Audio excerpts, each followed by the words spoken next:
পালাবদলের পর প্রায় প্রত্যেক দিন নতুন নতুন ট্রেলার দেখতে পাচ্ছে পশ্চিমবঙ্গের জনতা। এবার ভবানীপুরের হারকে চ্যালেঞ্জ করে হাইকোর্টে পৌঁছলেন প্রাক্তন মুখ্যমন্ত্রী মমতা ব্যানার্জি। একদিকে মমতা ব্যানার্জি তার সাংসদ এবং বিধায়কদের ধরে রাখতে পারছেন না, অন্যদিকে ভবানীপুরের হার এখনো পর্যন্ত স্বীকার করতে পারেননি মমতা ব্যানার্জি, যার কারণে এবার হাইকোর্টের দ্বারস্থ হলেন তিনি। ২১-এর বিধানসভা নির্বাচনে নন্দীগ্রামে শুভেন্দু অধিকারীর কাছে হারের পর সেই ফলকে চ্যালেঞ্জ করে আদালতে মামলা করেছিলেন মমতা বন্দ্যোপাধ্যায়। আবার ২৬-এর বিধানসভা নির্বাচনে ভবানীপুরের ভোটের ফলকে চ্যালেঞ্জ করে ফের আদালতের দ্বারস্থ হলেন মমতা ব্যানার্জি। মঙ্গলবার দুপুরে আচমকাই কলকাতা হাইকোর্টে পৌঁছে যান মমতা, যা দেখে অবাক হয়ে যান অনেকেই।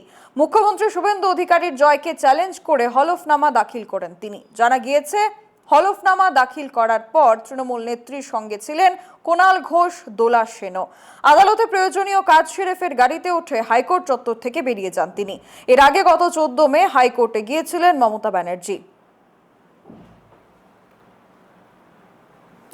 এখনকার মতো সংবাদ এখানেই শেষ করছি। পরবর্তী খবরাখবরের জন্য চোখ রাখুন সোশ্যাল বাংলার পর্দায়। নমস্কার। My father used to worry about my education and my future, but I found the right path at Techno College of Engineering.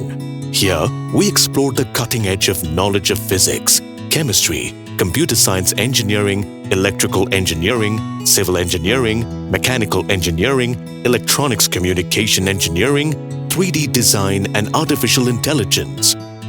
We are mentored by world-class faculty members and empowered through the Teka Tools initiative, which connects us directly with industry. Techno College of Engineering.